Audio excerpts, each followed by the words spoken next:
Hello and welcome. You're watching News Connect, a show in which we take you through the top stories of the day. I'm Munman Bhattacharya. Let's get started with the headlines.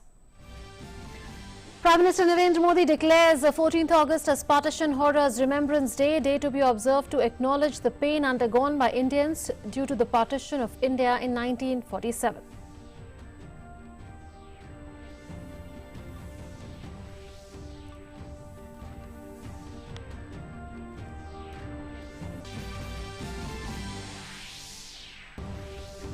As the nation enters the 75th year of independence, tomorrow a string of activities celebrating the Azadi Ka Amrit Mahotsav planned across the nation. Government unveils the official logo. President Ramnath Kovind to address the nation this evening.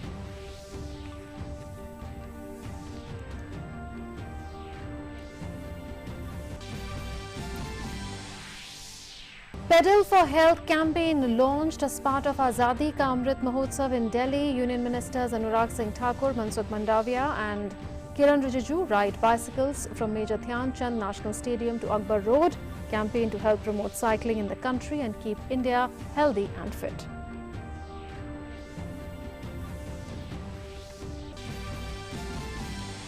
Assam's militant group Ulfa-I extends a ceasefire for 3 more months. Chief Minister Himant Biswa Sarma appreciates this and appeals to the group to return to the mainstream.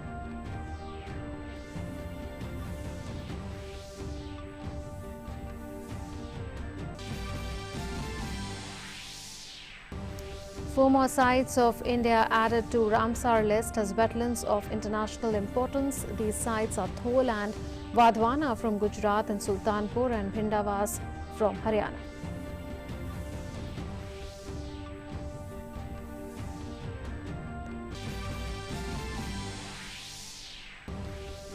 Afghanistan President Ashraf Ghani addresses the nation, prioritizes remobilization of security and defense forces, says will prevent instability, violence. Further adds will not allow the loss of gains of the last 20 years. Situation in Afghanistan worsening after Taliban takes control of Kandahar. Assault expected on Kabul, say reports. Canada plans to resettle 20,000 vulnerable Afghans, such as women leaders and human rights workers. UK fears militant groups would thrive in such a scenario.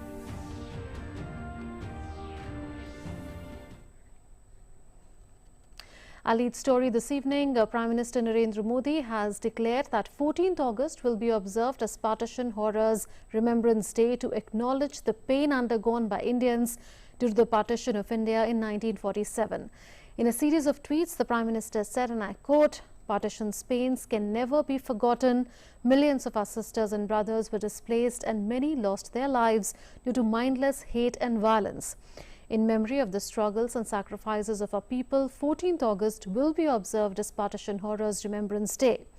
May the Partition Horrors Remembrance Day keep reminding us of the need to remove the poison of social divisions, disharmony and further strengthen the spirit of oneness, social harmony and human empowerment."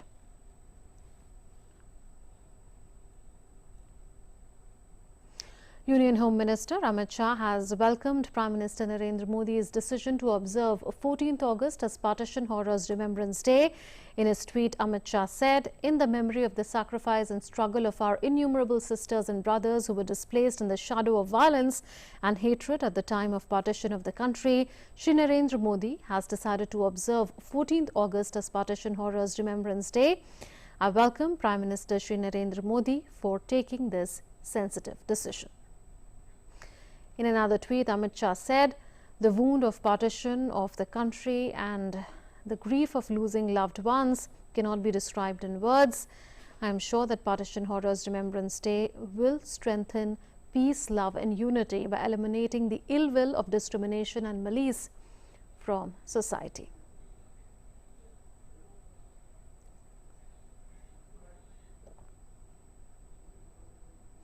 Union Minister Nitin Gadkari also tweeted on the announcement made by PM Modi, saying, "In the memory of struggle and sacrifice of millions of countrymen during partition, 14th August has been declared Partition Horrors Remembrance Day by PM Shri Narendra Modi ji. The day will remind us that hatred and violence is never a solution. It will inspire us to work towards social harmony and sensitivity." Reacting to the announcement by Prime Minister, Union Minister Smriti Irani in a tweet said, "Generations were torn apart. For many, the scars will never heal. Today on Partition Horrors Remembrance Day, we resolve to ensure never again shall we be divided. Never again shall we come apart. Onwards together to build a new India." Union Information and Broadcasting Minister Anurag Singh Thakur in a tweet said, and I quote, "Partition was a horrific tragedy whose horror is impossible to be described. In the memory of the struggle of our brothers and sisters suffering the pain of displacement, Prime Minister Shri Narendra Modi ji has taken a praiseworthy decision to observe 14th August as Partition Horrors Remembrance Day. The Partition Horrors Remembrance Day will help all Indians in promoting unity, inclusiveness and social values and remembering the sacrifice of our ancestors." And now for more on this, our correspondent Arun Sharma is joining us. Arun, a sensitive decision to pay tribute to all those who faced unbelievable horror at the time of the partition.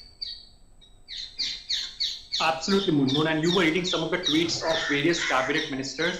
Even Hardeep Singh Puri, the union minister, has also tweeted and he has recalled that how his father primarily, catch the last mail that was leaving during this partition time, and he survived somehow. So Hardeep Singh Puri has also shared his memory that how horrific that experience was. He has recalled that how his father used to narrate this entire episode. Yes, various people in our country, they have this dark memory as far as partition is concerned. So yes, why there was a need primarily? So Prime Minister Narendra Modi announcing this Partition Horror Remembrance Day is also very much significant because of the fact it is very much important for the young generation of today. When we are celebrating Amrit Mahotsav, when we are entering the 75th year of Independence Day, when we are taking, various resolutions as to how our 100th independence would be when India enters 2047, how India is going to celebrate 100th Independence Day, what big achievements will be achieved. It is also important to understand that how tough it was for India to get freedom, how tough that time was when partition actually happened. And Prime Minister Narendra Modi has always said this point, there is a need for unity now. Because, when we say that in India, Ek Bharat, Shresth Bharat, even during these times, we have seen it how some people, for their political gains, on social media primarily, we have seen it how they're creating fake news, fake narratives. Various international organizations, as of now, also create fake narrative in India, fake agenda in India. That creates divide in our country. So the Prime Minister Narendra Modi clearly giving a hint and a signal that time has come, that in order to achieve big achievements, in order to move in the direction of prosperity, peace and progress, it is important for all of us to unite. Caste, creed, culture, we are divided already into various parts, but as an Indian we have to unite, and it is very much important to learn and to know that how horrible that time was when the partition took place. And it is a true tribute primarily to all those who lost their lives during the partition time, all those people who have that those horrific memories of the partition time. Yes, to tribute to them. So yes, the idea is that youngsters should know that what exactly our past is, our history is, and how we have recovered from the partition time on this path of developmental journey. And second important aspect, it's really true tribute because Prime Minister Narendra Modi on national platform is clearly mentioning this point that we all have to come together. So on international platform, we have also often seen Prime Minister Modi saying that Vasudhaiva Kutumbakam. So Prime Minister clearly appealing for peace, for unity, for the developmental part. So be it terrorism or be it COVID-19, there is a need for an integrated approach, a united approach, and then only our common goals can be achieved. So in that context, this day of Partition Horrors Remembrance Day is very much significant and a big announcement, a sensitive decision by the Narendra Modi-led government. Right, Arun, it's also been documented that the atrocities that took place on most of those who had been displaced from India to Pakistan, because this choice was given to people to move to either country, and then many people, especially who had moved out from India to Pakistan, faced atrocities, and those atrocities were, according to some accounts, even greater than the atrocities that were faced during the First and the Second World War. Will such a decision help the youth understand how India's independence came about? And to create awareness, to make understand the youngsters, this decision will indeed play an important role. Now, see the way Pakistan, it has become a nation which gives, shelter to terrorism and terrorist activities. On the other side, we have witnessed how India is becoming a peaceful nation. India is a peaceful nation. Now, on global arena, India is talking about, how peace can be achieved. India is talking about Vasudhaiva Kutumbakam. That means entire world is one family. So yes, the youngster needs to be reminded time and again in this age of social media that how important it is to be united. Today also we are witnessing on various social media platforms, a divide is being created by a few for the political gains on the basis of community, caste, culture. But Prime Minister says that Ek Bharat, Shresth Bharat, Rang Anek, Tiranga Ek, Rajya Anek, Desh Ek. And that is what Prime Minister is talking about, that there can be many states in our country, but country is one, nation is one.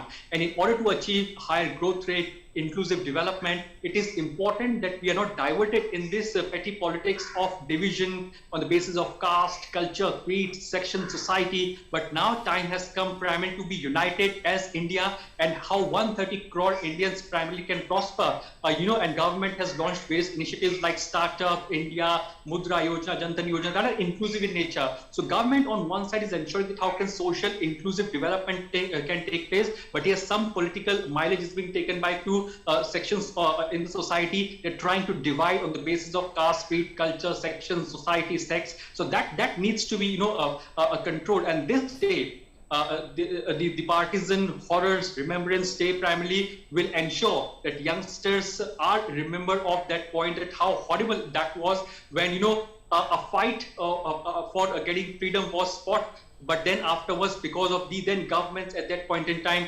division took place. Divide and rule policy was adopted at that point in time, and therefore a division took place, and the price that lakhs of people that paid, the horror, the memory of that horrific incident are also still in the minds of various old people who are also living as of now. So yes, indeed, a very important decision by the Narendra Modi-led government, a sensitive decision, an important decision, a forward-looking decision. So just ahead of our Independence Day, this day of remembering that horrific moment of 75 years ago is really a true tribute to those people who lost their life in this horrific incident. And also it will also motivate and inspire people and give some lessons of learning to those youngsters as well who actually have forgotten the past. And it is very much important for those youngsters to actually learn and look back into history so that they can create beautiful future going ahead. Absolutely, Arun. Thank you so much for that. President Ramnath Kovind will address the nation today on the eve of the 75th Independence Day. The address will be broadcast from 1900 hours on the entire national network of All India Radio and telecast all over the channels of Doordarshan in Hindi, followed by the English version. Broadcast of the address in Hindi and English on Doordarshan will be followed by broadcast in regional languages by regional channels of Doordarshan. AIR will broadcast regional language versions at 21:30 hours on its respective regional networks.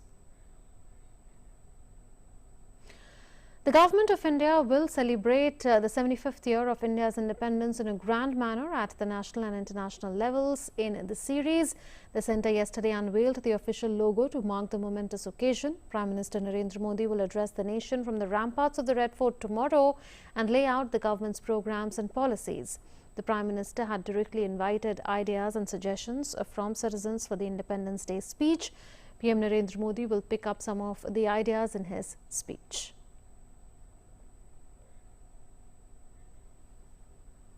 As part of Azadi Ka Amrit Mahotsav, Pedal for Health program was organized in 75 cities across the country today.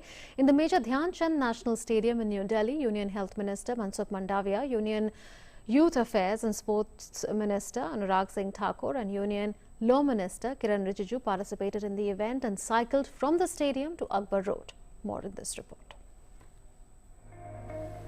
Commemorating the 75th year of independence, Union Minister Mansukh Mandavia, Anurag Singh Thakur and Kiran Rijiju participated in the Pedal for Health initiative on Sunday. The three union ministers, along with other officials, embarked upon a 3-kilometer bicycle journey from the Major Dhyan Chand National Stadium in Delhi. The initiative was taken under the Azadi Ka Amrit Mahotsav campaign.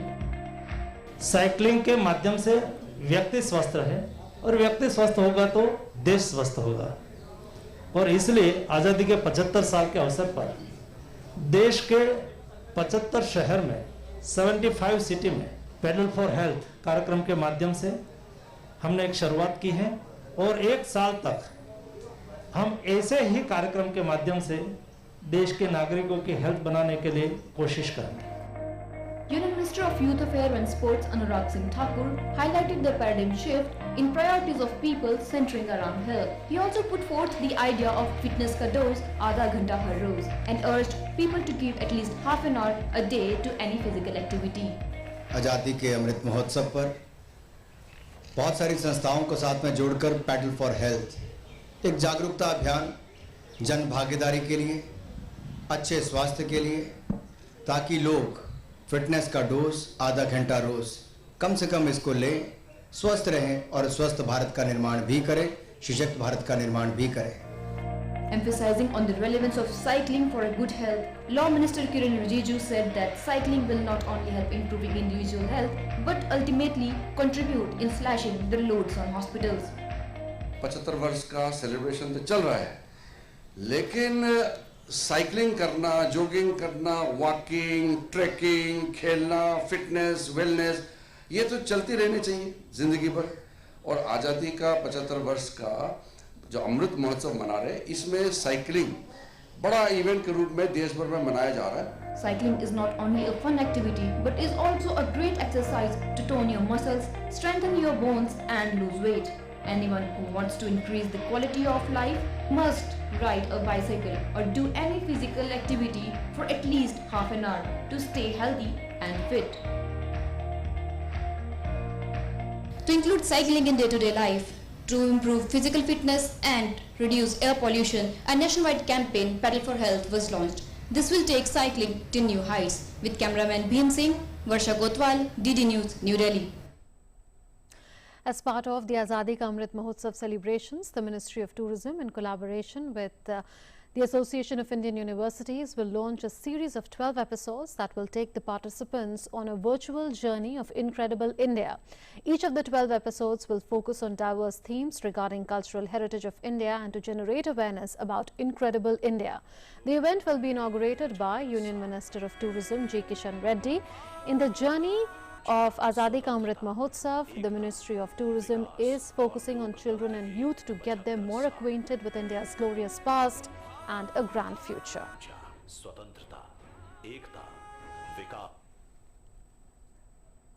उठाकर आज संसद को रोकना बहुत crime है। लगभग 130 करोड़ अभी waste हो गया। जनता का पैसे है, टैक्स पेयर्स पैसे है। पार्लियामेंट में पूरे पॉजिटिव डिस्कशन होना चाहिए, प्रोडक्टिविटी होना चाहिए और देश के हित के लिए जो भी समस्या है उसको उठाना चाहिए। For the first time ever this year, as soon as the national flag is hoisted by the Prime Minister, flower petals will be showered at the venue by two Mi-17 1V helicopters of the Indian Air Force in Amrit formation. Captain of the first helicopter will be Wing Commander Baldev Singh Bisht. The second chopper is commanded by Wing Commander Nikhil Mehrotra. After the showering of flower petals, the Prime Minister will address the nation. At the conclusion of the speech of the Prime Minister, the cadets of National Cadet Corps, that is NCC, will sing the national anthem. 500 NCC cadets, Army, Navy and Air Force from different schools will be taking part in this festival of national fervour.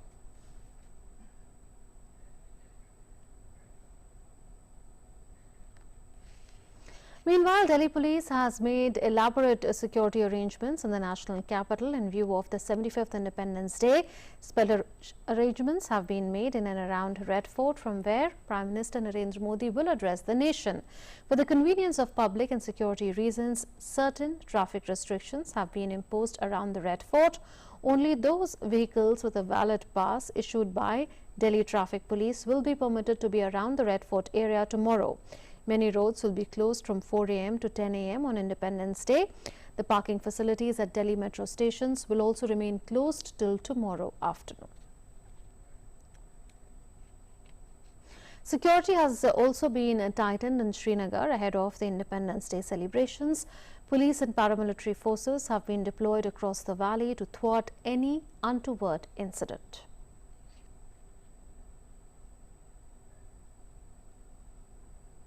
In the Union Territory of Jammu and Kashmir, a multi-layered security arrangement duly backed by ground and aerial surveillance has been put in place across J&K to thwart any untoward incident during the 75th Independence Day celebrations. The security forces intensified frisking in other areas of Jammu division, especially at various points along the Jammu-Srinagar, Jammu-Pathankot and Jammu-Poonch national highways. These arrangements have been put in place to ensure smooth conduct of Independence Day celebrations across the Jammu division. A total of 1,380 police personnel have been awarded medals on the occasion of Independence Day this year. President's Police Medal for Gallantry were awarded to 2 police personnel, while 628 personnel have been awarded Police Medal for Gallantry. Also, President's Police Medal for Distinguished Service was given to 88 police personnel, while 662 personnel have been awarded Police Medal for Meritorious Service.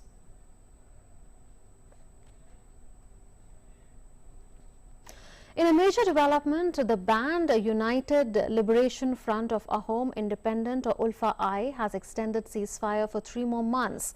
Assam Chief Minister Dr. Himanta Biswa Sarma informed the media regarding the development in Guwahati today. Dr. Sarma said that unlike past years, this time ULFA has not called for any bandh or boycott on Independence Day. The Chief Minister appreciated the move and said that this is a very positive sign towards establishing peace in the state. He requested ULFA-I Chief Paresh Barua to make this permanent and also appealed to return to the mainstream. It is to be mentioned here that ULFA-I had earlier announced a ceasefire due to the COVID-19 situation. The Chief Minister, after taking charge in May this year, has been stressing on holding peace talks with ULFA-I and has requested them through the media to join discussions. And now we are joined by correspondent Madhu Smrita. Madhu, will this, to begin with, ensure a relatively peaceful day tomorrow in Assam? Yes, Munmun, as since this is the first time this has been happening, because since the ULFA had formed itself in its inception was in the 1979. It have always called for boycott of the Independence Day and the Republic Day as well, so that they could the objective of being a sovereign state as Assam from the sovereign country, the India. So, but this move that they have called for again, no protest that they will be doing this time. It is a very positive note, it seems. And yes, the chief minister of Assam has also appreciated this move. And for the people of Assam, if I talk about, it is a very good news, because usually, because of the ban, people were not supposed to go out for the celebration of the Independence Day. As from childhood itself, even we have seen that we cannot go for this processing. We cannot see the Independence Day as such as other parts of the country. They usually do. But since they are under ceasefire, the ceasefire for 3 months, that is, they have called earlier also for 3 months, and then again they have called for another 3 months the ceasefire. So it is also a good move that we can expect that the entire state, that this could be a better move for the later part of the, it can be taken as a very positive note, Munmun. Right, Madhu Smrita, also since ULFA-I has made this move, does this also lead to expectations of a dialogue going forward?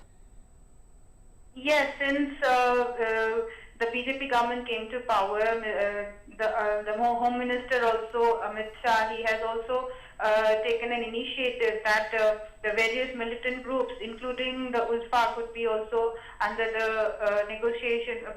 The talks could be maintained and a peace process could be happening. And as in the past, the Boro Accord has been also signed with the central government. So after that, also almost all the Boro militant groups have laid down their arms. And even if we talk about ULFA independent group, we can also expect that this move can lead to a very positive note, and which could be one that they could join the mainstream line.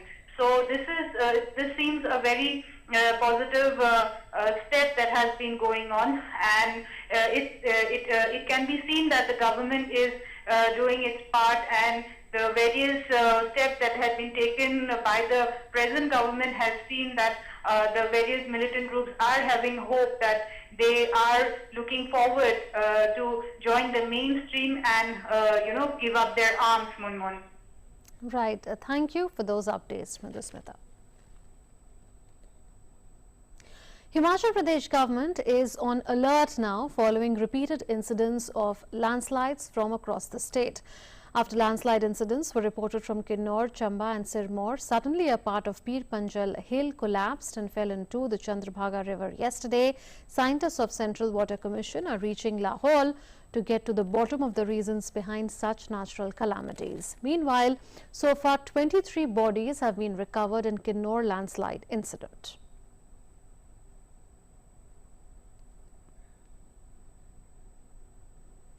In Uttar Pradesh, the flood situation continues to remain grim with 24 districts of the state under its grip and several rivers in spate. Chief Minister Yogi Adityanath yesterday visited Ghazipur and Balia districts. In Balia, 1.5 lakh people of 34 villages have been affected due to floods in Saryu, Tons and Ganga rivers.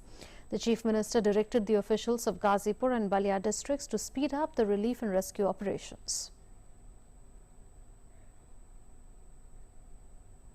In Bihar, the flood situation has further deteriorated in 15 districts, including Patna, Buxar, Munger, Bhojpur and Bhagalpur. Surging waters of Ganga have entered in the urban areas of Patna, Bhagalpur and Munger, situated near the river bank.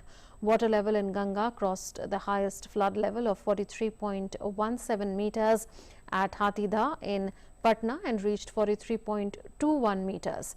All gates of Farakka barrage remained open for the accelerated discharge of water. Over 25 lakh people are reeling under the impact of floods. Over 1,300 villages spread over 495 panchayats are inundated. 1,40,000 persons have been shifted to safer places. Standing crops spread over 70 lakh hectares have been damaged. Vehicular traffic has been disrupted in several parts of the state as floodwaters are flowing on the roads. 26 teams of NDRF and SDRF are carrying out relief and rescue operations. Chief Minister Nitish Kumar visited flood-affected areas alongside the Ganga and Son in Patna, Bhojpur and Saran districts to take stock of the situation. He instructed officials to assess the damages caused by the floodwaters in different districts. And now an update on the COVID-19 situation from across the country. 38,667 new cases have been reported in the last 24 hours, while 35,743 patients recovered during the same period. Over 3 crore 13 lakh 38,000 recoveries have been reported across the country so far. With this, the recovery rate currently stands at 97.45%. India's active caseload today stands at 3,87,673. Active cases now constitute only 1.21% of the country's total positive cases. With substantially ramped up testing capacity across the country, a total of 22,29,798 tests were conducted in the last 24 hours in the country. Cumulatively, India has conducted over 49.17 crore tests so far. While on the one side, testing capacity has been enhanced across the country, weekly positivity rate currently stands at 2.05% and the daily positivity rate stands at 1.73% today. Daily positivity rate has remained below 3% for the last 19 days. In a significant achievement, India's cumulative COVID vaccination coverage has achieved 53 crore landmark milestone. A total of 53 crore 61 lakh 89,903 vaccine doses have been administered across the country so far.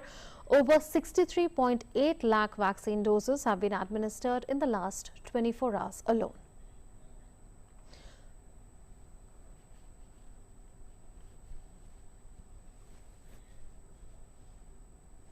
So 53 crore doses have been administered in the country so far. Bharat Biotech's intranasal vaccine is the first nasal vaccine that has received the regulatory approval for phase 2 trials. This is the first of its kind COVID-19 jab to undergo human clinical trials in India. Phase 1 clinical trial has been completed in age groups ranging 18 to 60 years.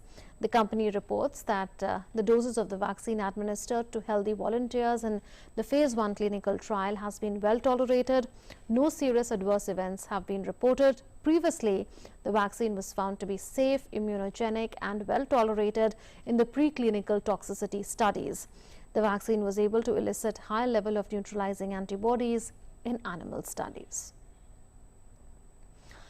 In good news, 4 more wetlands from India get recognition from the Ramsar Secretariat as Ramsar sites. These sites are Thola and Wadhwana from Gujarat and Sultanpur and Bhindawaz from Haryana.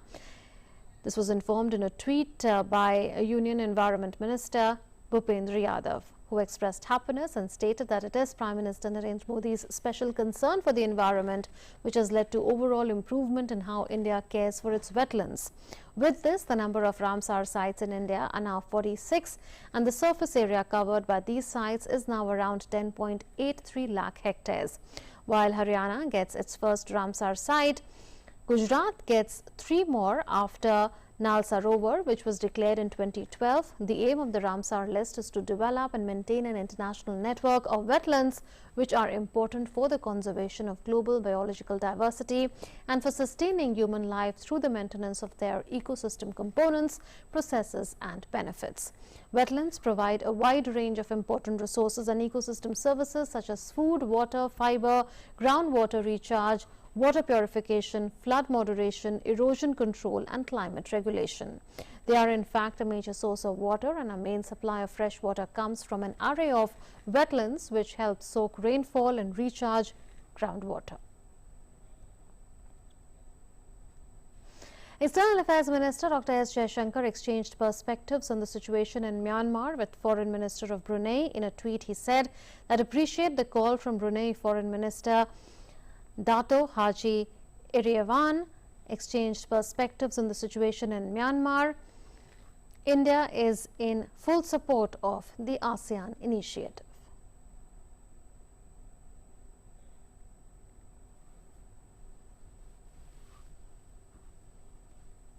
In the latest development from Afghanistan, the Taliban has claimed to have taken Kandahar, the country's second biggest city, in what would be a major blow to Afghan government forces.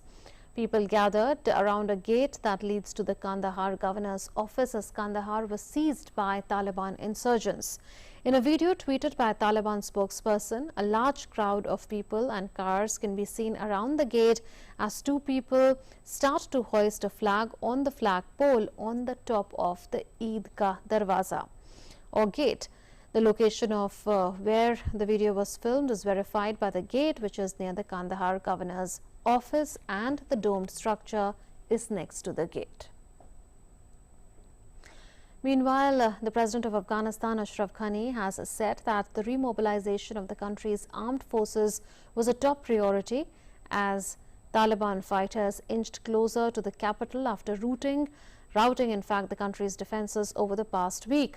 In a televised speech, Ghani said that in the current situation, the remobilization of our security and defense forces is our top priority and serious steps are being taken in this regard. Though I know that you are worried about your current situation and your future, I assure you that as your president, my focus is on preventing the expansion of instability, violence and displacement of my people. As part of a historical mission, I will do my best to stop this imposed conflict on the Afghan people to result in further killing of innocent people, loss of your achievements of the last 20 years, destruction of public property and prolonged instability. For this reason, we have started to hold extensive consultations. And now Amritpal Singh, our correspondent, joins us. Amrit, what do we understand from what Ashraf Ghani said on remobilization of forces in Afghanistan? Well, basically what President Ghani in his first televised address since some time has said that the focus is to present is to prevent the further instability, violence, and displacement of people. And he said that that is why he's remobilizing the Afghan security and defense forces. As you know, the Afghan military, the army chief was replaced a few days back because of the ongoing losses that is happening to the Afghan army in the wake of the advances being made by Taliban. Basically, there is a lot of mismanagement of the Afghan forces, though the NDS is a huge force, but it's primarily in disarray due to mismanagement, due to corruption within the forces, and the troops on the ground at many places are not very motivated to fight, and where they see that the Taliban they can't put up a fight with the Taliban, they're crossing over and joining the Taliban. This has happened in many places. Only a few of that has been reported. So given that, the Afghan government needs to rethink how they want to go ahead with their military strategy. The second thing is the Afghan forces do not have the kind of weaponry that they require to fight the Taliban. And this is where they're pitching in for the international community to do that. But I think the NATO and the West has made up its mind to go back home.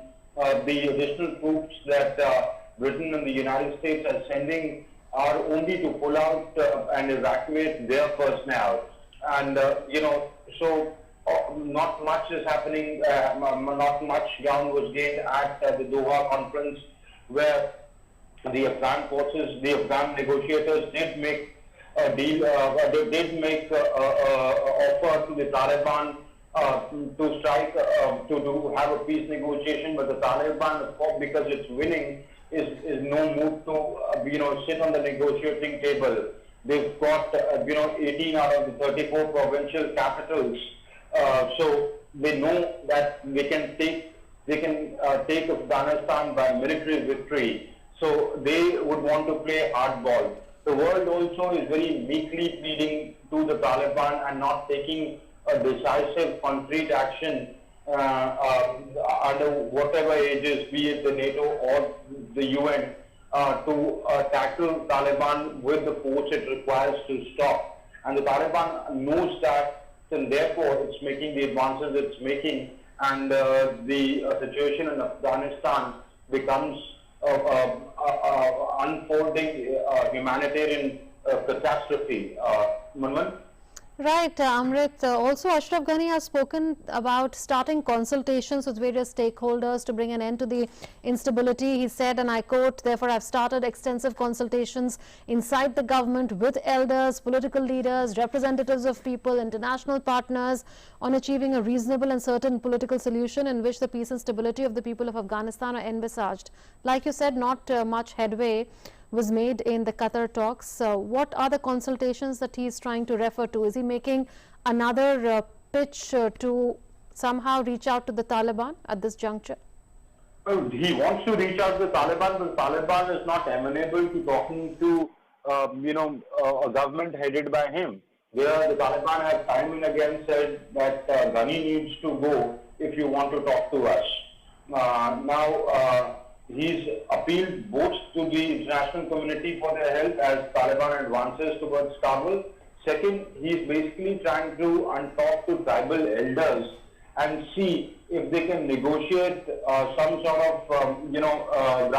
some sort of deal with the Taliban. He was in Herat, where he was in Mazar-e-Sharif, where he spoke to Marshal Abdul Rashid Dostum and Mohammad Atanur. So he's trying to speak to whoever he can to see if they can reach out to Taliban and broker some kind of peace. And that's what he's basically trying to do. Manman? Amrit, are we looking at a bleak future, like for Afghans particularly, and also with repercussions for the region, considering, like you said, out of 34 provinces, 18 provincial capitals are now with the Taliban, and the Taliban is only progressing. It's said to be only a few kilometers away from Kabul, and the US had projected some time back that within 90 days, Kabul is expected to fall to the Taliban as well. The new projections are that it could fall in 10 days, Munmun. They are just, 80 kilometers off the gates of Kabul. They've captured important highways. 3/4 of the territory of Afghanistan today is, with the Taliban, and in the other 1/4, basically around Kabul, there is intense fighting going on. Yes, the future is very bleak unless some radical intervention by the international community is done. It doesn't look like that the Afghan national forces, security forces, would be able to prevent the Taliban from taking over Kabul. The humanitarian part of the crisis, people are fleeing homes, they are selling their homes, they are fleeing homes, they are at the borders, they are crossing over from Iran, walking right up to Turkey. I mean, yesterday there was a report of a group of people, including women and children, crossing over into Iran, and when they were questioned by journalists, they said, we wish to go to Turkey. And they asked them how. They said, we don't have any money, we'll walk down to Turkey. The Pakistan army has closed its gates on the Durand line. There are many people who want to cross over to Pakistan, given the similarity of the region. There, Pakhtunkhwa and the Pashtun areas of Afghanistan. Many people have relatives across the Durand line. So there is a lot of pressure there to cross over to the Pakistan army. Pakistan is trying to stop the influx of refugees into their territory. Right. So one sees camps all over Afghanistan right now. Go down to the bazaars, read the reports. People are selling off, their household articles in second-hand markets, just like the 1990s when the Mujahideen were taking over. Absolutely. Well, like you said, a humanitarian crisis unfolding in Afghanistan going back to the years of 1980s. Thank you so much, Amritpal, for joining us with that.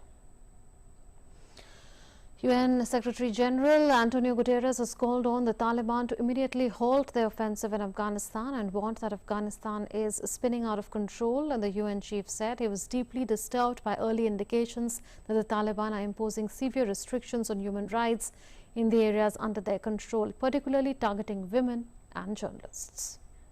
I hope that discussions in Doha, Qatar, between representatives of the Islamic Republic of Afghanistan and the Taliban, supported by the region and the wider international community, will restore the best way to a negotiated settlement to the conflict. Only an Afghan-led negotiated political settlement can ensure peace. The United Nations is determined to contribute to such a settlement, promote the rights of all Afghans, and provide life-saving humanitarian help to the ever-increasing numbers of civilians in need. North Atlantic Treaty Organization, or NATO, members along with the European Union and the United Nations on Friday confirmed that they will not recognize any government in Afghanistan imposed through armed forces. NATO allies met in the North Atlantic Council on Friday to consult on the situation in Afghanistan.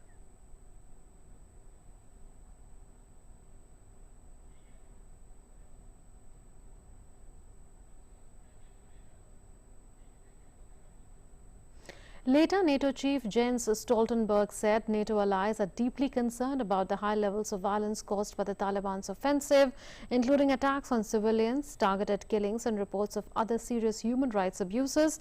The Taliban need to understand that they will not be recognized by the international community if they take the country by force. He said NATO allies' aim remains to support the Afghan government and security forces as much as possible. NATO remains committed to supporting a political solution to the conflict. NATO will maintain its diplomatic presence in Kabul and continue to adjust as necessary. U.S. Defense Department meanwhile said that Kabul is not in an imminent threat environment right now. Pentagon spokesperson John Kirby, however, said that the Biden administration is concerned by the speed of the Taliban advance. The Pentagon had earlier said it would send about 3,000 extra troops by this weekend to help evacuate U.S. Embassy staff.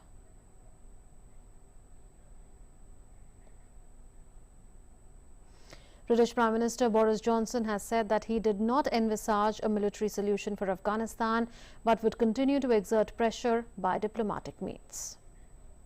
I think we've got to be realistic about the abilities of the UK or any power to impose a military solution, a combat solution in Afghanistan.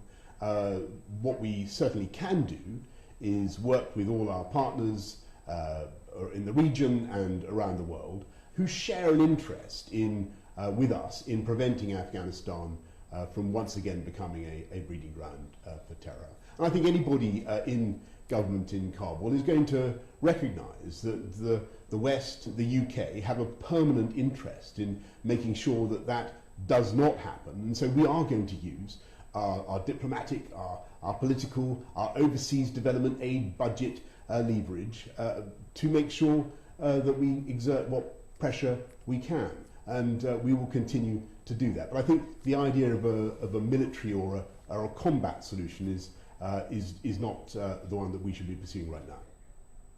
Let's now take a look at updates on COVID-19 from across the world. The virus has infected over 20 crore 69 lakh people, while the number of recoveries has crossed 18 crore 56 lakh worldwide. The number of lives lost to COVID-19 shot above 43 lakh 58,000. The US continues to remain the worst affected with the disease, where more than 3 crore 73 lakh cases have been reported. The country has seen more than 6 lakh 37,000 fatalities due to COVID-19. As France's government gears up for tougher health pass checks from the 16th of August, the French were seen lined up to get the COVID-19 vaccine jab. Citizens have been required to show the pass in public places, proving that they have been vaccinated or have recently been tested negative for coronavirus. The country has registered more than 64 lakh 25,000 cases of COVID-19, with fatalities crossing 1 lakh 12,000. In Japan, a slow-moving rain front battered parts of southern island of Kyushu, causing floods in some areas. Street in Kurume city with a submerged car and a rescue team passing by on a boat. One woman was dead and 2 persons were missing today in Nagasaki prefecture after a landslide triggered by the rain hit 2 houses. With some parts of the country experiencing record levels of rainfall, Japan has broadened its highest level of risk alerts to cover more than 1 million people. One area recorded 408 mm of rain in the 72 hours to Saturday morning. Japan's meteorological agency has warned of more rain to come over the next few days. Heavy rains have moved into the central part of the largest main island of Honshu. The JMA has warned that the front is likely to remain over the nation for about a week.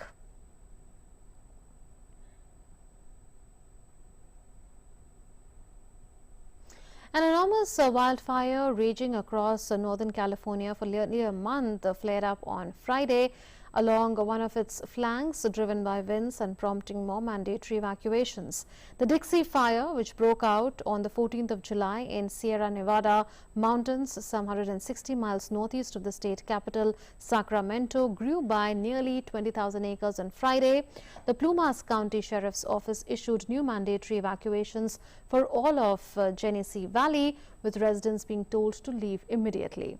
The massive Dixie Fire has scorched over 5 lakh acres and remains only about 30% contained. It burnt down an additional 550 homes, fire officials said earlier this week, becoming one of the most destructive in state history. Over 1,100 structures have been destroyed in the fire, with about 75 more damaged, Record Searchlight said.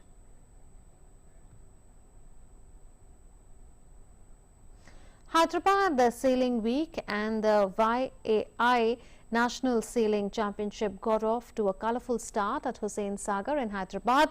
This prestigious event of Hyderabad was inaugurated by Telangana Governor Dr. Tamilisai Sundararajan on the 13th of August. A number of renowned sailors from different parts of the country are taking part in this annual week-long event. Here's a report from a Hyderabad correspondent. It was a spectacular sight for everybody as the 35th edition of Hyderabad Sailing Week 2021 has begun at Hussain Sagar Lake in Hyderabad. Colourful boats, some with a flourish of saffron, white and green as part of Azadi Ka Amrit Mahotsav, are seen in Hussain Sagar Lake as the sailors are competing with one another for the top honours in the championship. This prestigious event is being held under the aegis of EME Sailing Association in cooperation with the Secunderabad Sailing Club and Laser Class Association of India. The championship is witnessing races in 3 categories, namely Laser Standard, Laser Radial and Laser 4.7. Governor Dr. Tamilisai Sundararajan inaugurated the event by taking a boat ride in the Hussain Sagar Lake along with the sailors. The flagging of ceremony also included 75 boats that sailed simultaneously to commemorate the 75th year of India's independence.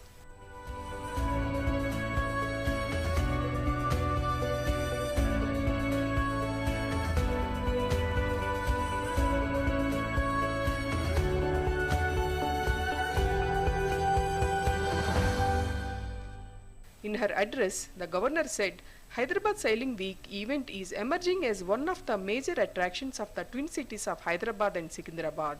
She called upon the sailors to excel in the sport and bring laurels to the country. I am really glad to note that sailors from all over the country have come here to compete in this national championship. So I welcome you all. I am happy to know that Government of Telangana has given many incentives for the sports of sailing. This vast expanse of Hussain Sagar Lake in the Twin Cities has proven to be a cradle of champion sailors across the country in general and Telangana in particular. I have been informed that this is a ranking event and is also considered a part of Asian Games trials, which makes this event all the more important. I am sure that Hyderabad Sailing Week 2021 will witness keen and healthy competition in the highest traditions of sportsmanship. I am confident that this event promotes a spirit of healthy competition and sportsmanship and passion to excel all the highest level among the participants.